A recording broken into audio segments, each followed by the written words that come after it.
Hello, and welcome to another episode of the Road Coach Podcast, the show where we share what we have learned from years of living on the road through research and experimentation, so that if you are like us and you spend a lot of time away from home, you can not only survive, but thrive, even when you are out of your element. And today we have a very special guest. We have Raelei Thornton here from Misfit Marketing, and she has graciously taken the time to share with us some of her best practices from living on the road. And so, with that, thank you very much, Raelei, for joining us. Thanks for having me. Yeah, no problem. So I guess the best place to start is probably tell us a little bit about who you are and what you do, and then we'll kind of get into your road stuff. Great. Well, I'm Raelei Thornton, and my home is in Oskaloosa, Kansas, which is a super small town that no one's heard of.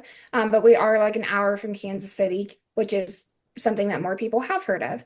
I do marketing and printing and graphic design, web design, content creation, basically anything digital and print when it comes to a business. And so I travel around. It started off pretty small and local, but now I'm traveling all the time to different states and helping my clients out with their marketing. And then I also, what was I going to say? Oh, I also help with media production for a couple companies as well, which also takes me on the road. Okay, very nice. And so is your business mainly focused on like marketing communications, or do you do like full strategy plans for companies as well, or how does that work? Yeah, we do full strategy plans as well. Most of it is just social media, so content creation, also collecting, and then managing the pages, outbound engagement, things like that. But some of it requires us to go on location Mhm. to collect that content that we create because not everyone has learned the skill of, just taking a basic photo or putting reels together or anything like that. Right. Yeah, and I mean social media is such a big marketing tool these days that people need experts in the field. So I can totally appreciate how this would lend itself to building a business around it for you. So good for you. How long have you been doing this for? I started in December 2020 and we officially launched in January of 2021. Okay. So for about 4 years. Good for you. Okay, so when it comes to travel, then a lot of people that listen to this obviously are interested in how people stay sane on the road, right? It's very difficult when you're out of your home base to not only stay focused, but to stay in balance and to stay healthy, mentally, emotionally, physically, all that kind of stuff. So do you know off the top of your head how many nights away you spend, say, in a year, or even if you ballpark it? Um, I would say ballpark about 60 to 75. Okay. Yeah, so that's a good chunk. And do you have a family at home? Are you by yourself? What's your situation there?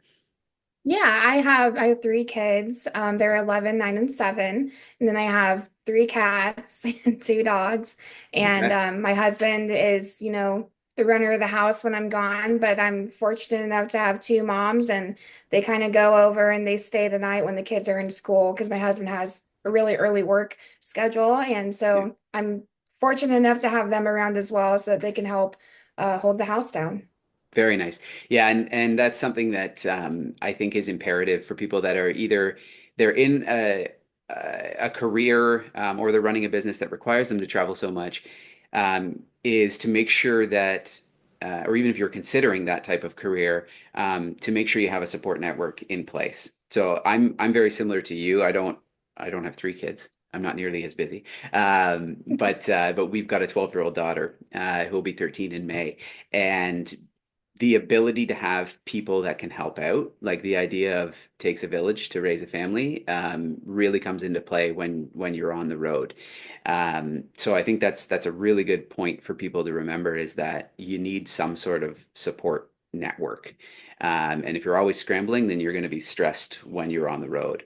So when you started doing this, I guess more and more travel for your business, was it just kind of like a natural transition that your moms would start helping out with this, or did you guys have to sit down and have a long conversation? How did that go? My moms have always loved me unconditionally, and also my children. So I'm also very fortunate for that because, not everyone has that. Yeah. But it was kind of just like a natural transition. I was like, hey, I have all these opportunities, and I also have, I'm an only child. Um, Okay. but I was like, I have all these opportunities that I need to be able to do if I want to, make my dream of owning my own company come true and like, Yeah. make it succeed. Yeah. And I mean, without even batting an eye, they're like, oh yeah, let me tell us what you need. And so yeah, I'm really lucky. Yes, absolutely. Good for you. Uh, so let's get inside your head for like a typical trip, I guess. When you're going to visit a client, what's the length of a typical trip for you? Is it a day or two? Are you going for a week at a time? What does that look like? It definitely varies. Sometimes I'm gone for 9 days, and that'll kind of be like my only trip for maybe 2 months. And Okay. then other times I'm gone for like 3 days. Sometimes it's just a day trip. Like if I'm going to Iowa, it's only a 4 hour drive for me. So I just leave super early and I get back home super late, but I'm only gone a day. Yeah. And then sometimes it's like, just 2 to 4 days. It really depends on who my client is that I'm going to see. Yeah. And what you have to accomplish, I would assume as well. Yes. Yeah.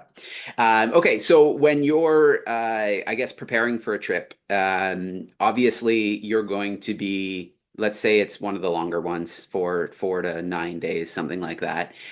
What are some of the things that you do, I guess, mentally to prepare for that? And then in terms of your routine, like you're obviously going to be out of your element. What are some of the things that you focus on to make sure that it's a successful trip? I definitely, I have like, I'm a list person. I Okay. have lists for lists is what my friends say, because I do. But I make sure that I have everything on my checklist. First of all, for packing wise, checked off because there's nothing worse than when you get to a location, you're like, how did I forget my freaking phone charger? Yeah. Like, how did that happen? And Yeah. it has happened.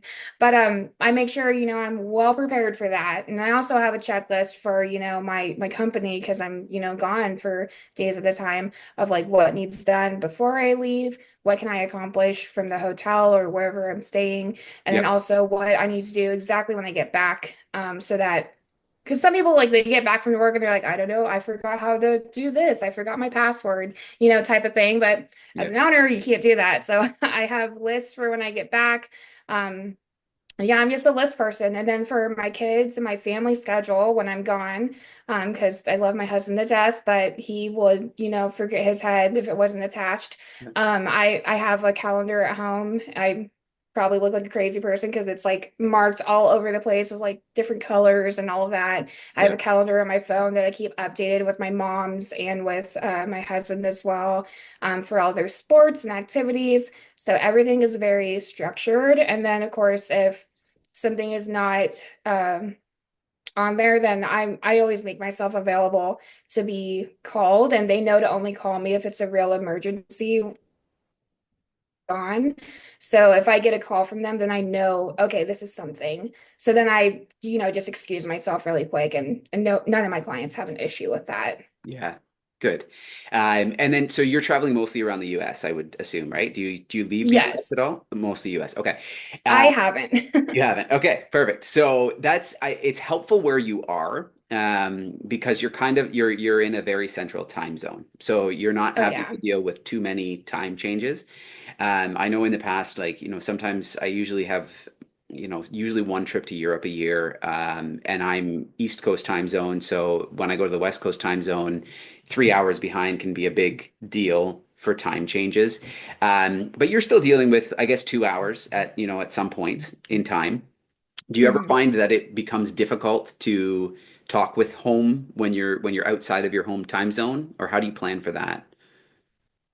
Sometimes it is difficult. Like if I go to California, I think that's the biggest time change there. Hmm. Um, yeah, I guess like so, I mean, there's some nights I don't even, get to talk with the family because by the time that I'm done, they're well into bed, especially during the school year. But they're aware of that and they know that I'm like a workaholic and that's not a good thing. So they understand. And then sometimes I'll catch them in the morning if that time change makes it to where it's easier to talk to them before school. Even if Right. that means I have to get up way earlier for 15 minutes, that's fine. Yeah. Yeah, good for you. Yeah, I used to. I've kind of got it down to a rhythm now, but what I used to do is I would put alarms in my phone for specific times of the day to call, Yeah. because I knew, right? And especially, if I'm on the West Coast and it's, I've got a dinner with a client, for example, by the time I'm done, everyone at home's been asleep for 2 hours, right? And so if I don't set that Yeah. alarm, then I won't talk to them. And so that was really helpful for me in the beginning. And it sounds like you're a list person, so that makes sense that you would be on top of that. Um, Tell me about like sort of your daily routine on the road versus when you're at home. Do you have anything that you sort of prep for so that you're not missing specific things while you're away? Not necessarily in terms of talking to the family, but just anything with respect to your fitness or your nutrition or how you go about anything that you would, normally do. Some people make sure they meditate or stretch or say prayers or just the way they eat. Is there anything that you kind of have fallen into a rhythm of on the road that helps you keep your routine? Yeah. I'm probably the worst person when it comes to keeping up with working out on the road. Okay. That's because it's almost like a mini trip for me. So I'm like, yeah, I'm not gonna work out. Yeah, yeah. But but I do still do my morning ritual. Typically like when I travel, I like tend to like look at Google or my phone maps and I see like what small like locally owned breakfast places there are because I love Okay. breakfast. I'm a huge breakfast person. Okay. And I try to like really go to the local places because if I go back to that location, like I want to be the regular traveling person, you know. They're like, Yep. "Oh, okay, yeah, she's here like twice a year or something like that." Yep. And so yes, I usually get up. A not so healthy choice of mine is I drink my yellow Red Bull first thing when I get Okay. up. Um, yeah, not the best, but that's I don't really drink those a whole lot when I'm at home, so it's kind of like oh, I'm on a trip. I'm gonna drink my Red Bull. And Yep. also like I need the energy because I'm doing way more packed into a single day than I am when I'm at home working. Yep. So sometimes I have to take my mini fridge with me because Oh, not all hotel rooms have a mini fridge, I found out interesting. a couple years ago. Yeah. And yeah, you don't know that you miss a cold drink until you can't have one. So Okay. I make sure that I check the amenities of the hotel that I'm going to be at. But yeah, so I get up, I drink my Red Bull. I usually doom scroll on my phone for like 15, 20 minutes while I'm laying in bed, kind of like waking my brain up, Yep. checking the weather. And then I get up, I get dressed, I do my makeup, I do my hair. I make sure I bring out all the stuff that I would possibly need so that I feel my best and so that I can perform my best. Because if I look like crap, I'm gonna not have a great day. Yep. And then I usually take time. If it's in the morning, then I call the kids if they are not at school yet or if they're out of school. Mhm. And then, yeah, that's usually like a 5 minute maybe phone call because I'm usually in a rush in the mornings. Yep. And then I kind of like get my list out and go over everything that I need to do for the day. And I write more notes about if I needed to bring this or this so I don't forget it back in my room. If I'm on a production set, then we get something that's called a production Bible, and that usually Okay. has something that is laid out with the day's activities and things that we're going to have to film and edit and all of that. So then I'll study that in the morning to make sure that I know exactly what is going to be going on for the day, so that there's never a point in time that I'm like, okay, what do I do now?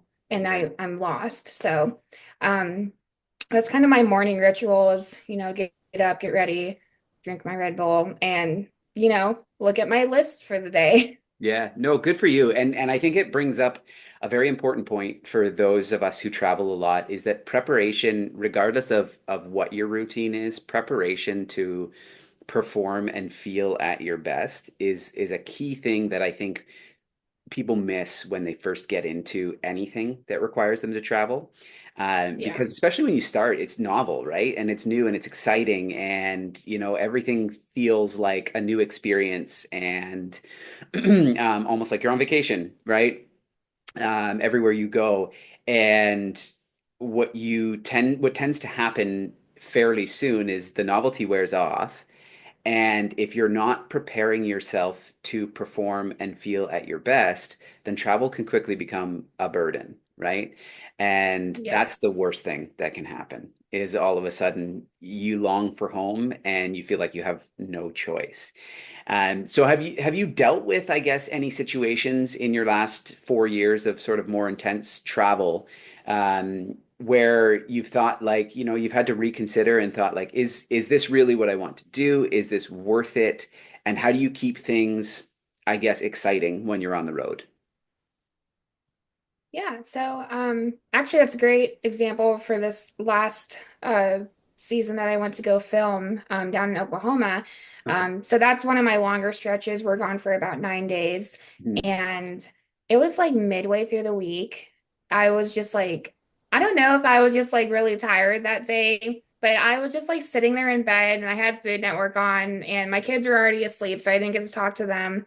I did get to talk to my husband for like 10 minutes, but then he's like, I'm tired. And I was like, okay, no big deal. Mhm. And then I don't know, like I was just sitting there and I was like, oh, I'm sad. And Yeah. then I was just like, I kind of want to go home. Like this sucks. And then even though like I love what I do so much, I was just like a little homesick for like, the evening. And I was like, I really want to go home. I don't want to be here. I miss my kids. One of my youngest was actually sick earlier in the week. So I don't know if that was messing with me because usually that does it. I'm like, oh, you'll be fine. But um yeah, I was just like, man, I really want to go home and I don't want to be here. But the next morning I woke up and, got ready and I was like, let's do this. And then by the like midday, I was like, no, I'm great. This is fine. Yeah. So Good. yeah, Yeah, but and, there's and moments. Yeah. totally. And I think having a very strong why behind what you're doing is really important, when you're traveling a lot. And it sounds like you do, with your company and what you're trying to accomplish.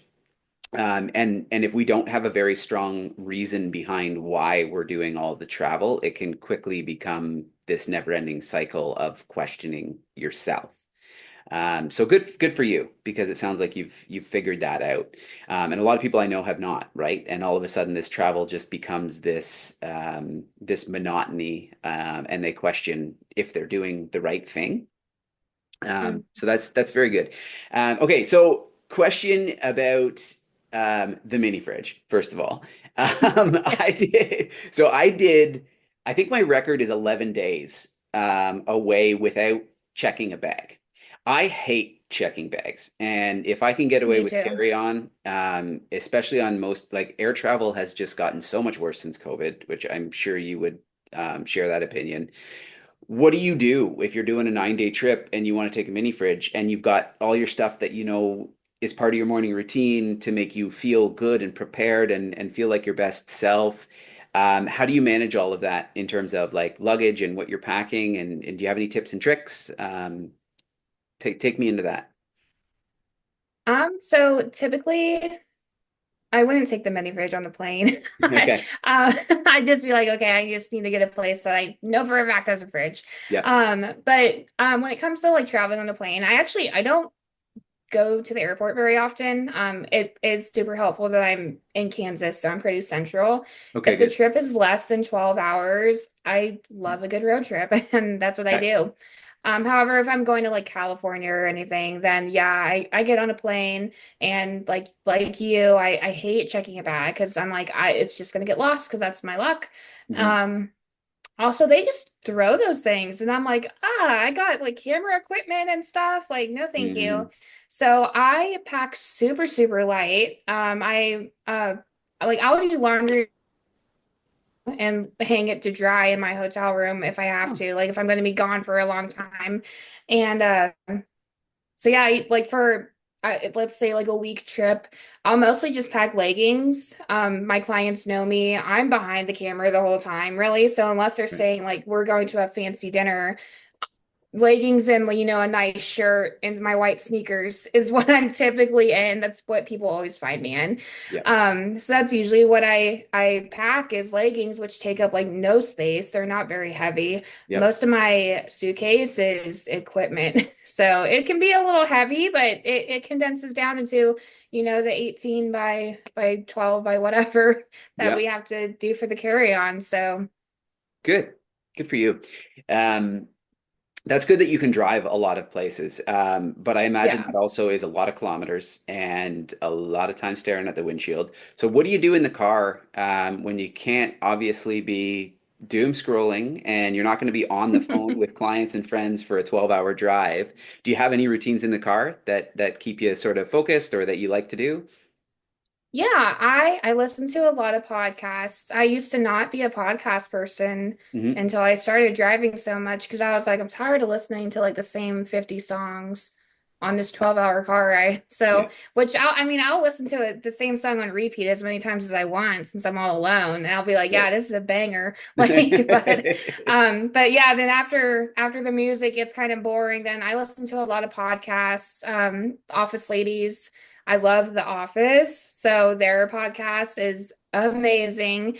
And then I Okay. listen to a lot of like true crime podcasts, as morbid as that is, but it's just interesting and it makes me kind of more aware of my surroundings myself, especially since most of the time that I travel, I'm alone and I'm a woman. Mhm. So, that can be kind of sketchy sometimes. So it just like I listen to other stories, and I'm like, huh, I didn't even think to be aware of that. Yeah. So it's entertaining and it's kind of educational there.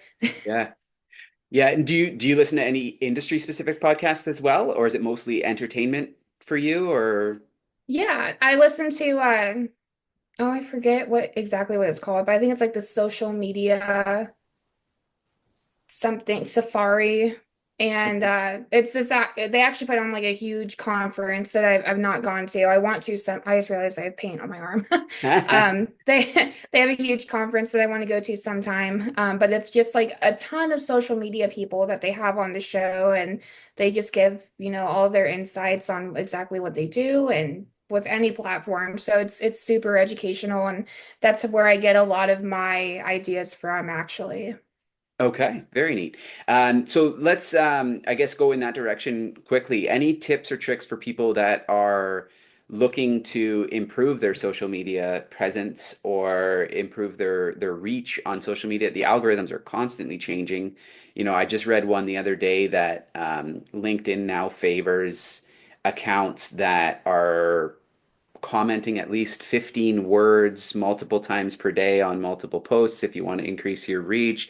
It seems like to the average person who's not in the business like you, it's daunting to try and figure out, how to navigate this complex world, and especially with all the different apps, right? And they all have different audiences, and different demographics.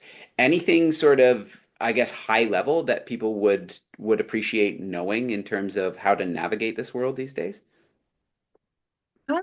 I think a couple words of advice for that is don't be afraid of paid ads. When it comes to any social media platform right now, it's so saturated with paid ads to where your organic ads really aren't going to be seen. And as much as that sucks, even $5 towards um, a boosted post, it can take you a long ways. Also, just like sharing in Facebook groups is Okay. huge. And like Interesting. not a whole lot of people utilize that because like I don't want to share. Like they get kind of bashful about themselves. And I'm like, this might be vulgar, but I'm like, whore yourself out there. Like, put yourself everywhere on the streets, everywhere on the internet, everywhere. I Mhm. don't care. Who cares if you're bashful? Who cares what people say about you? If you want business, put yourself out there and show your face. There's so Yeah. many, face channels on YouTube. There's faceless reels, there's faceless everything. Yeah. And people like to see, faces. So the more that you can show your face or someone who, who doesn't mind being on camera, the Mhm. better because people tend to like and engage with that so much more. And then also, when it comes to like if you're selling a product or you're selling a service, then don't just like put out like I'm selling this, I'm selling this, I'm selling this. Put out stuff that's like entertaining and Mhm. then just have a little something else that's like, oh, by the way, we sell this also. And that's Right. just because like the world that we're in, like they just want entertainment. They don't want I mean, it's like if you were walking down a street, in person and some guy runs out, it's like, hey, I'm selling this highlighter. Oh, you're gonna be like, get away from me. Like what the hell? Yeah. But like if he's like dancing and he's like juggling the highlighters, you're like, oh, look at this guy. It gets you to stop. And then that's how it is, in social media also, because it gets you to stop the scroll and pay attention to what you're putting out there. So just, entertainment first. Hmm. That should be about half of your posts, honestly. And then, conversation and converting to sales could be the other half. Okay, very nice. Thank you for that. When Yeah. it comes to you're staying in a lot of hotels, so I just don't want to gloss over this part as well. I know I personally I try to stick to the same hotel chain, and it's not always possible, especially if you're in like some more remote areas. And I'm in Canada, so there's a lot less to choose from. Obviously, you guys are 10 times the population in the US that we are. Do you stick to the same chain? Do you try and go, like, do you focus on getting a lot of points and free nights and rewards and things like that? Or is that not really something you care about?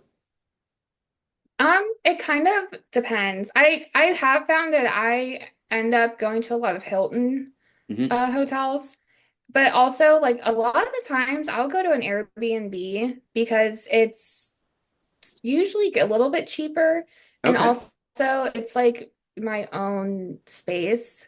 Like I Mm, don't like when I get an Airbnb, like I'll rent the entire apartment itself, not like a room in a house, or I'll rent like the entire like tiny home or something. right. And that's just because, and that also like brings in like it makes it more homey because Hmm. I can like make it my own thing. And it's like, oh, I'm going home. Like, I mean, I'll say that when I'm on the road. I'm like, all right, I'm going home. And they're like, what? And I'm like, well, back to the Airbnb. But, Yeah. that's my home for the time that I'm there. And it's kind of funny because at the end, I'm always like, bye. And like to the place that I was staying. Because it's like, I don't know, it's like a weird connection that you have for like the time being there. It's like, Yeah. okay, bye, house. Like, Yeah. and then I get on my way. But yeah. That's funny because I've stayed in a lot of Airbnbs myself, and oftentimes if I'm traveling with a group of people, I work in healthcare, and so sometimes we'll be doing an evaluation at a hospital, and we need 10 people there for a week, right? And so if we can Mhm. make it work, we'll get a huge house and we'll all stay together. Um, Yeah. and it makes it does make it feel more like a sort of a mini home base, whereas hotels kind of feel very bland and they're all the same, right? So Mhm. that's a huge, and it's funny if Airbnb actually came out with like a rewards points system that was Yeah. equivalent to hotels, it would be a huge driver for travelers. So if they ever hear about that, that's the next big idea for Airbnb.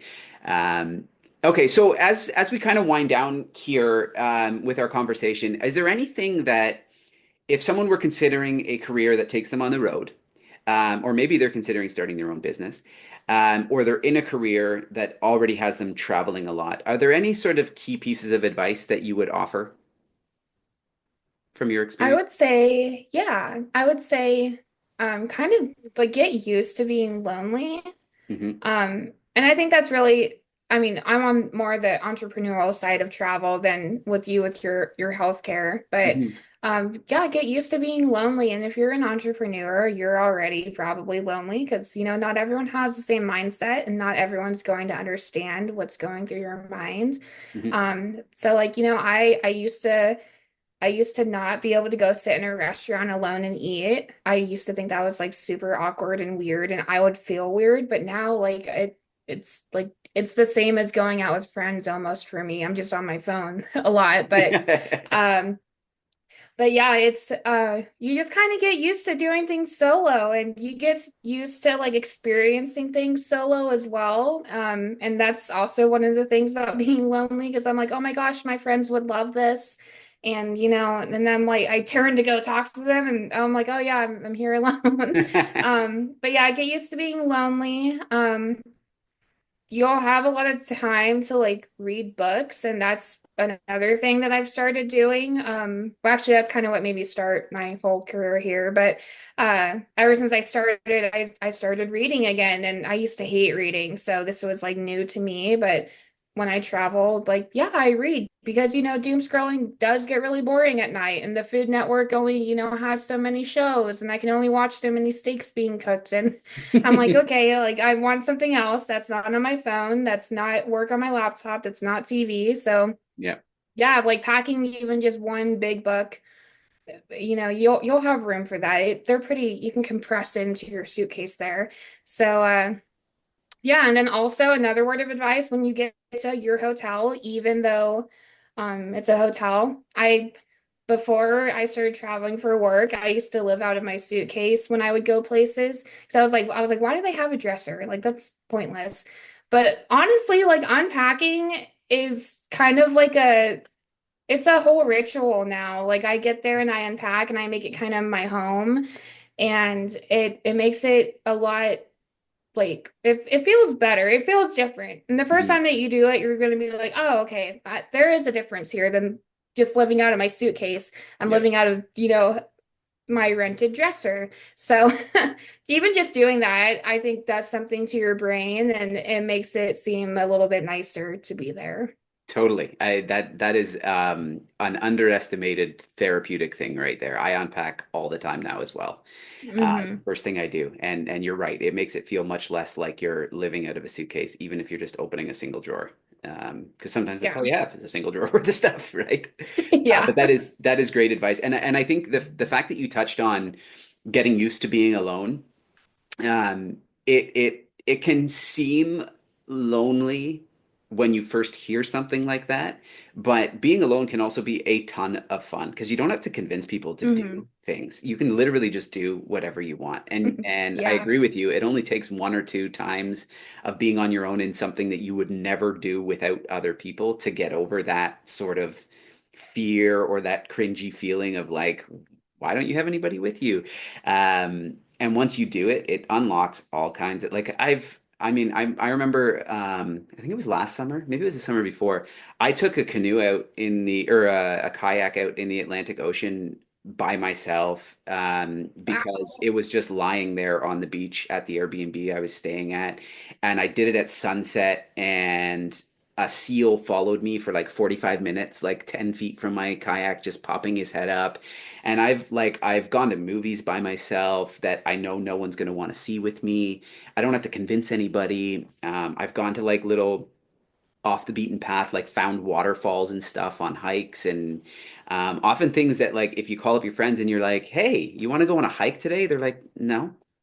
Right? But when you're alone in a place, Yeah. you can do that stuff, right? And you can find these little hidden gems, especially if you talk to locals, that you're probably never going to see Hmm. again unless you go do it by yourself. So I really appreciate you saying that because Yeah. I find it a huge benefit as well. Okay, great. So thank you very much for your time. This has been very enlightening, and I appreciate the conversation. If there's anything that you would like to let the listeners know about what you do before we go, or tell them where they can find you if they're interested in some social media marketing, feel free to go ahead and plug that. Awesome. Okay, well, again, my name is Raelei Thornton, and I'm the founder and CEO of Misfit Marketing. We do all your digital marketing and we do your old school print marketing as well, including graphic design. So you can find us on Facebook, Misfit Marketing, or you can find us on Instagram. I think if you search Misfit Marketing Kansas, we pop up. And then you can also just follow me on Instagram as well. My name is kind of funny. It's Redneck Asian 9. So you can feel free to follow me on there, and you can also follow me on Facebook if you search Raelei Thornton. Perfect. Well, thank you very much, Rayleigh. I really appreciate your time, and this was a great episode. I hope you have a wonderful day, and keep in touch. Awesome. Thank you so much. All right, take care. All right. Bye.